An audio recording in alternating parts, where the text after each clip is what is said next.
இந்த ஊருக்கு நல்ல மரம் வீட்டுக்கு பீத்த மரம்னு கிராமத்தில் ஒரு பழமொழி உண்டு. அப்படின்னா என்ன அர்த்தம்னா, நம்ம வேலை 1000 கிடக்கும் விட்டுருவான், ஊரன் வேலையத்தெல்லாம் பூரா தூக்கி தோளில் விட்டுக்கிட்டு திரிவாங்க சிலர். அடுத்தவங்க வேலைன்னா போதும், சோறு திங்கிறத கூட விட்டுட்டு அவன் வேலையாகவே சுற்றிக்கிட்டு திரிவான் பாருங்க. அப்படி ஆள்தான் இந்த 7ஆம் இட குரு. சோசியல் சர்வீஸ் பண்ணுறது, கஷ்டப்படுறவங்களுக்கு உதவி பண்ணுறது, சொந்த பந்தத்துக்கு உதவி பண்ணுறது, நண்பர்களுக்கு உதவி பண்ணுறது, கோவில் குளம் போகிறதுங்கிறது, தீர்த்தம் ஆடுதல், புண்ணிய ஸ்தலம் போய் வர்றது, இது மாதிரியான வேலைகள், அதாவது வெளி வேலைகள்ங்கிறது ரொம்ப பிரமாதமாக பார்ப்பார். இதில் பியூட்டி என்னென்னா, இவர் இந்த வெளியில் பார்க்குற வேலையில் ஒரு 50% இந்த பக்கம் திருப்பினார்னா, வருமானத்து பக்கம் திருப்பினார்னா நல்ல வருமானம் இருக்கும். எது?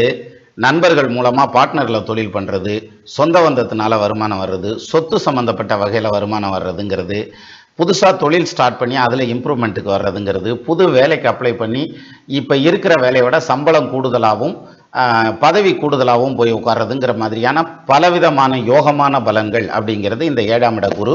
அது மட்டும் இல்லாமல் மனைவியால் சந்தோஷம், பிள்ளைகளால் நிம்மதி, இதெல்லாம் இந்த 7ஆம் இட குரு கொடுக்கும். அப்போ 7ல் குரு இருந்தால் நிச்சயமாக வாழ்க்கையில் சக்ஸஸ் ஆவீங்க. ஊரா நல்ல பேர் இருக்கேன், வீட்டுக்குள்ளே நல்ல பேர் வாங்கிறது கஷ்டம்.